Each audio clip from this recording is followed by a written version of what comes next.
y equals x cubed plus x squared plus 2x plus 1, and that is graphed below in red, and this graph is from Desmos.com. Now let's see what the question is. Find dy dt when x is 2 if dx dt is 3 when x is 2. This question might seem very weird, and this might seem impossible at first. What's dy dt? Where did t come from? So let me provide something you can think about. You can think of this problem as a particle, and I plotted this particle in green, and this is 0.29 when x is 2. And you can think of this particle as moving around on this red graph.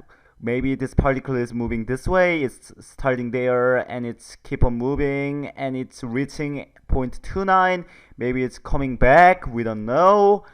But what we know is at x equals 2, which is where the particle is at now, when x is 2, we know dx dt is 3, and you can think of t as being the time. So what this thing is saying, because derivative is same thing as the rate of change, you can think of this as the rate of change of x with respect to time.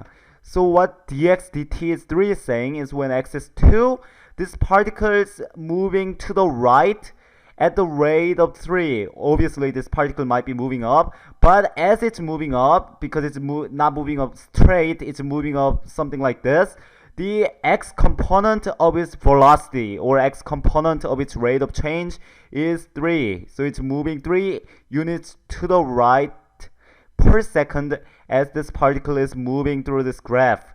What we want to do is not find this velocity or anything else. You want to find the dy dt, or how fast this particle is moving upwards as this particle is moving through this graph at x equals 2. So how can we find it?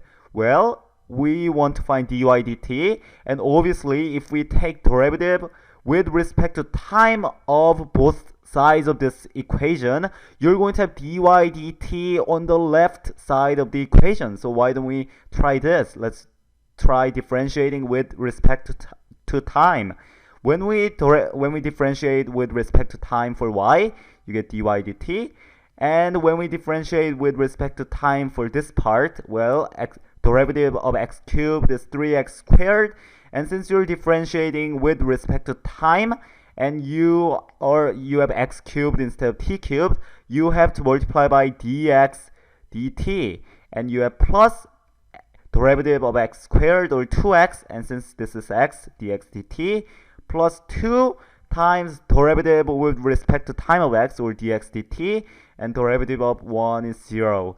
Now we have this equation, and we know when x is 2, dx dt is 3, so we can plug these numbers into it. So we know dy dt is 3x squared, well, x is 2, so 2 squared, times dx dt, or 3, plus 2 times 2 dx dt, plus 2 times dx dt has to be dy dt, and what's this going to be? That's 3 times 4 times 3, which is 36, plus 4 times 3, 12, plus 6, 54. So the rate of change of the particle upwards as this particle is moving through the graph is 54, or the y component of its rate of change or velocity at x equals 2 is 54.